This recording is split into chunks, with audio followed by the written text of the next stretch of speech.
बिस्मिल्लाहिर्रहमानिर्रहीम। अस्सलाम वालेकुम। वेलकम टू माय इस्लामी चैनल शफकत अली ऑफिशियल। उम्मीद करता हूँ कि आप सब लोग ईमान के आला दर्जे पे होंगे। सूरत बकरा की आयत नंबर 143 का तर्जमा। इसी तरह तो हमने तुम्हें एक उम्मत वस्त बनाया ताकि तुम दुनिया के लोगों पर गवाह हो और रसूल तुम पर गवाह हो। पहले जिस तरफ तुम रुख करते थे उसको तो हमने सिर्फ ये देखने के लिए मुकर्रर किया था कि कौन रसूल की पैरवी करता है और कौन उल्टा फिर जाता है। ये मामला था तो बड़ा सख्त, मगर उन लोगों के लिए कुछ भी सख्त ना साबित हुआ जो अल्लाह ताला की हिदायत से फैज़याब थे। अल्लाह ताला तुम्हारे इस ईमान को हरगिज़ ज़ाया नहीं करेगा। यकीन जानो कि वो लोगों के हक में निहायत शफीक व रहीम है। सूरत बकरा हाशिया नंबर 144। ये उम्मत मोहम्मद सल्लल्लाहु अलैहि वसल्लम की इमामत का ऐलान है।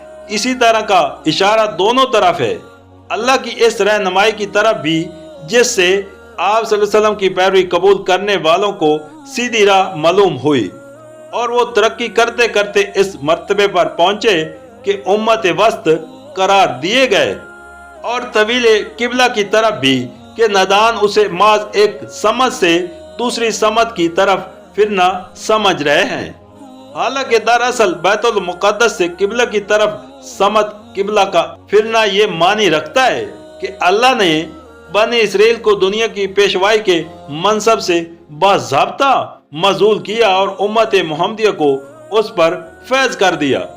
उम्मत वस्त का लफ्ज उस कदर वसीउल मामूनियत अपने अंदाज रखता है कि किसी दूसरे लफ्ज से उसके तर्जमे का हक अदा नहीं किया जा सकता।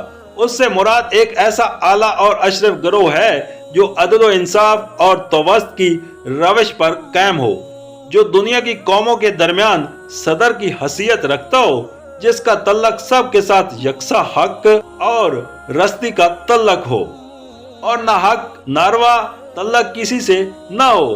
फिर ये जो फरमाया कि तुम्हें उम्मत वस्त इसलिए बनाया गया है कि तुम लोगों पर गवाह हो और रसूल तुम पर गवाह हो, तो इससे मुराद ये है कि आखिरत में जब पूरी नूह इंसानी का इकट्ठा हिसाब लिया जाएगा उस वक्त रसूल हमारे जिम्मेदार नुमाइंदे की हैसियत से तुम पर गवाही देंगे कि फिक्र सही और अमल सालिया और निज़ाम अदल की जो तलीम हमने उसे दी थी वो उसने तुमको बेकमो काश्त पूरी की पूरी पहुंचा दी और अमलन उसके मुताबिक काम करके दिखा दिया।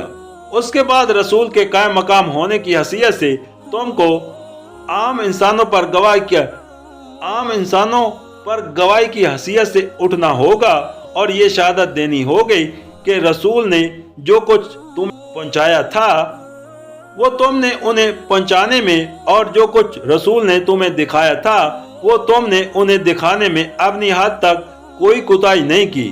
उस तरह किसी शख्स या ग्रोह का उस दुनिया में खुदा की तरफ से गवाही के मनसब पर मामूर होना ही दर हकीकत उसका इमामत और पेशवाई के मकाम पर सरफराज किया जाना है।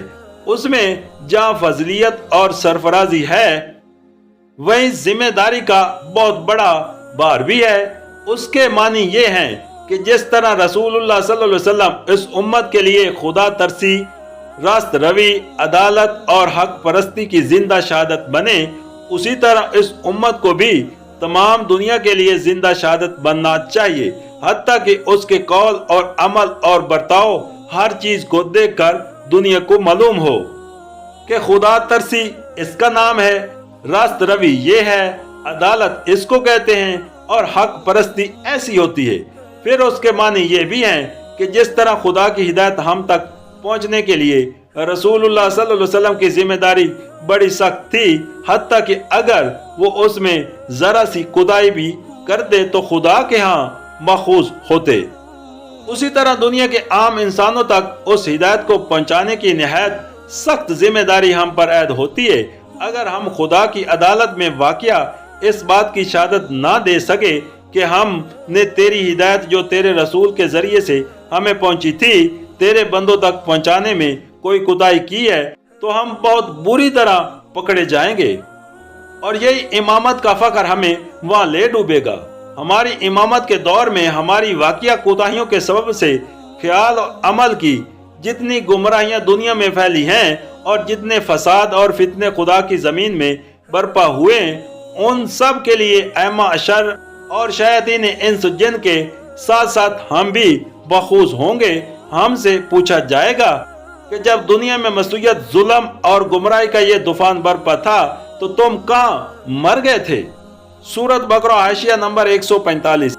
यानी इससे मकसूद ये देखना था कि कौन लोग हैं जो जहलियत के तसुबात और खाक और खून की गुलामी में मुब्तला हैं, और कौन हैं जो इन बंदिश से आज़ाद होकर हक़ाइक़ का सही अदराक करते हैं। एक तरफ अहले अरब अपने वतनी व नस्ली फ़ख्र में मुब्तला थे और अरब के काबा को छोड़कर बैर के बैतुल मुक़द्दस को किबला बनाया।